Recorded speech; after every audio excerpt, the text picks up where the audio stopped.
बिस्मिल्लाहिर्रहमानिर्रहीम। अस्सलाम वालेकुम दोस्तों, मैं अबीब सज्जाद और आप देख रहे हैं व्लॉग विद सज्जाद।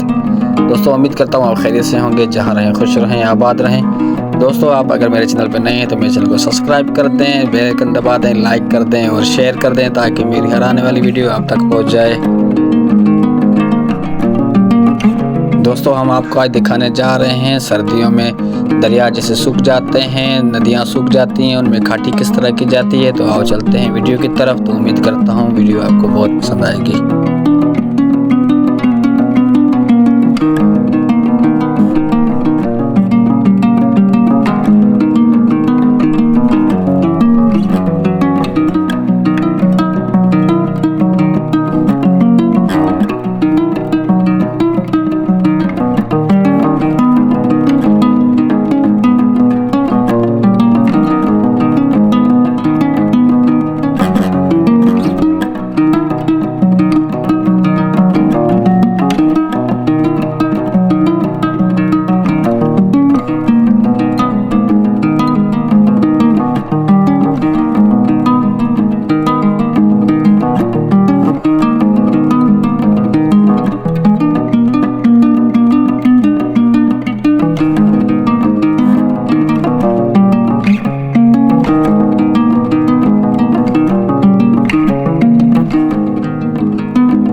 दोस्तों आपको हमारा वीडियो कैसा लगा, हमारा चैनल कैसा लगा, आप हमें कमेंट्स में ज़रूर बताएं। आपकी राय हमारे लिए बहुत ख़ास होती है। आपकी राय को देख के हम वीडियो बनाते हैं। आपकी राय हमारे लिए बहुत ख़ास होती है।